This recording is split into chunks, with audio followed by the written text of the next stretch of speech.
ഇപ്പോൾ റീസെൻ്റ് ആയിട്ട് നമ്മുടെ അടുത്ത് വരുന്ന പല പാരൻസിൻ്റെയും കൺസേൺ ആണ് എൻ്റെ കുട്ടിക്ക് ഓട്ടിസം ഉണ്ടോ എന്നുള്ളത്. സോ ഇത് മനസ്സിലാക്കാൻ സാധിക്കുന്ന ഒരു 4 പോയിന്റ്സ് ആണ് ഞാൻ ഇന്നിവിടെ ഡിസ്കസ് ചെയ്യുന്നത്. ആദ്യത്തെ 6 മാസത്തിൽ നമ്മുടെ കുട്ടികളുടെ അറ്റൻഷൻ കിട്ടാനും വേണ്ടിയിട്ട് നമ്മൾ കൈ കൊട്ടാറുണ്ട്, കുട്ടികളെ മുന്നിൽ ഇരുന്നിട്ട് ആക്ഷൻസ് കാണിക്കാറുണ്ട്, അല്ലെങ്കിൽ നമ്മൾ ടോയ്സ് എടുത്തിട്ട് ഇങ്ങനെ കുലുക്കാറുണ്ട്, അങ്ങനെയൊക്കെ ചെയ്യാറില്ലേ? സോ അത്തരം സമയങ്ങളിൽ കുട്ടികൾ ഒട്ടും തന്നെ നമുക്ക് അറ്റൻഷൻ തരുന്നില്ല അല്ലെങ്കിൽ ശ്രദ്ധിക്കുന്നില്ല എങ്കിൽ ഇത് തികച്ചും ശ്രദ്ധിക്കേണ്ട കാര്യമാണ്. രണ്ടാമത്തെ പോയിന്റ് എന്ന് പറയുന്നത് സംസാരിക്കാനുള്ള ഡിലേ ആണ്.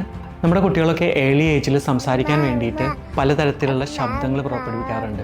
അതേപോലെ തന്നെ അച്ഛനമ്മ എന്ന് പറയുന്നത് ഡിലേ ആവുക, സംസാരിക്കേണ്ട സമയത്ത് കുട്ടികൾ സംസാരിക്കാതെ അതിന് പകരം കരയുക, ഇത്തരം കാര്യങ്ങളുണ്ടെങ്കിലും ശ്രദ്ധിക്കേണ്ടതാണ്. ഓക്കെ, മൂന്നാമത്തെ പോയിൻ്റാണ് ഏറ്റവും ശ്രദ്ധിക്കേണ്ടത്. അത് റിപ്പീറ്റഡ് ആയിട്ടുള്ള ബോഡി മൂവ്മെൻറ്റ്സ് ആണ്. കുട്ടികൾ ആവശ്യമില്ലാതെ ചുമ്മാ കൈ റിപ്പീറ്റഡ് ആയിട്ട് ഇങ്ങനെ ഫ്ലാപ്പ് ചെയ്തുകൊണ്ടിരിക്കുക, ഇല്ലെങ്കിൽ ഹെഡ് ബാങ് ചെയ്തുകൊണ്ടിരിക്കുക, അല്ലെങ്കിൽ ചുമ്മാ കടിച്ചുകൊണ്ടിരിക്കുക, അങ്ങനെയൊക്കെ ചെയ്യുന്നുണ്ടെങ്കിൽ അത്തരം കാര്യങ്ങൾ ശ്രദ്ധിക്കേണ്ടതാണ്. സെൻസറി ഇഷ്യൂസ് ആണ് അടുത്ത പോയിന്റ് എന്ന് പറയുന്നത്.